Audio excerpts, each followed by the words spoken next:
ଖେଚୁଡ଼ିରେ କିଣା ମୁଗ ଟିକେ ନବା, ତାକୁ ଟିକେ କଞ୍ଚା ମୁଗଟା ତ ସେଇଟା, ତାକୁ ଟିକେ କଡ଼େଇରେ ବସିକି ଆଗ ଟିକେ ଭାଜିଦେବା ନିଆଁରେ, 2 ମିନିଟ୍ ଭାଜିଦେଲେ ହେଇଯିବ। ଖେଚୁଡ଼ିରେ ମୁଁ କ'ଣ କ'ଣ ପରିବା ପକାଉଛି ସେଇଟା ତମେ ଆଗ ଦେଖିନିଅ।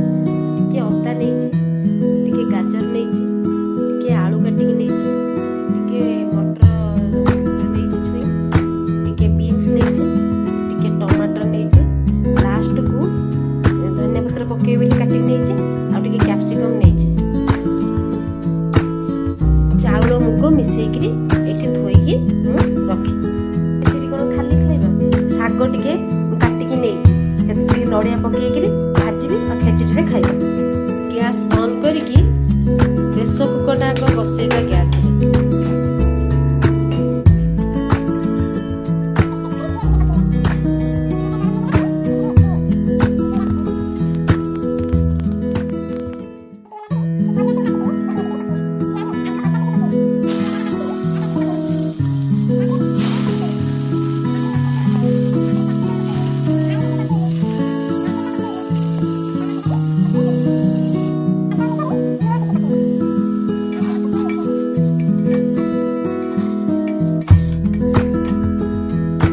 ହେଲା ପରେ ଯଦି ନଡ଼ିଆ ଟିକେ ନ ପଡ଼ିବ ତାହେଲେ ଭଲ ଲାଗିବନି ଖେଚୁଡ଼ି। ଆମେ ପୁରୀ ଲୋକ ନା, ନଡ଼ିଆ ଟିକେ ଖେଚୁଡ଼ିରେ ପଡ଼ିବ ଆଉ ଟିକେ ଶାଗରେ ପଡ଼ିବ। ନଡ଼ିଆଟା ଆମର ଭାରି ପ୍ରିୟ। ନଡ଼ିଆ ପାଣି କାହାକୁ ଭଲ ଲାଗେ ପିଇବାକୁ ହାତ ଟେକ। ଆସିଗଲା ଏବେ ଖେଚୁଡ଼ିର ମେନ୍ ଜିନିଷ ନଡ଼ିଆ କୋରା। ନଡ଼ିଆ ଟିକେ ପକେଇଦବା, ତାପରେ ଘୋଡ଼େଇ ଦବା।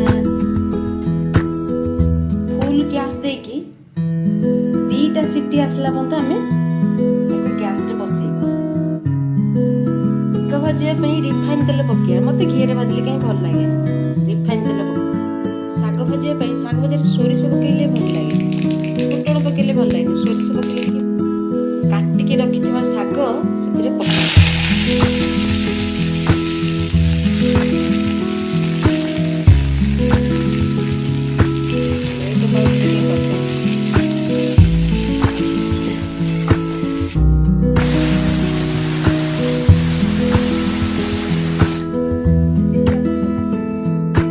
ଏପଟେ ଶାଗର ଟିକେ ଲୁଣ ପକେଇବା। ଶାଗରେ ଲୁଣ ନ ପକେଇଲେ ଅଲଣା ଲାଗିବନି। ଶାଗର ପାଣି ଟିକେ ଟିକେ ଅଛି।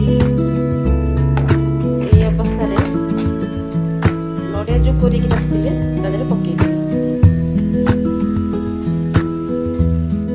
ଶାଗ ଭାଜିଲା ବେଳେ ଗୋଟେ ଇମ୍ପୋର୍ଟାଣ୍ଟ ଜିନିଷ ବତେଇବି, ଇମ୍ପୋର୍ଟାଣ୍ଟ ସିକ୍ରେଟ୍। ଯୋଉମାନଙ୍କର ଡାଇବେଟିସ୍ ସେମାନେ ସ୍କିପ୍ କରିପାରିବେ, ସ୍କିପ୍ କରିବେ। ଦେଖ ଏତିକି ଶାଗରେ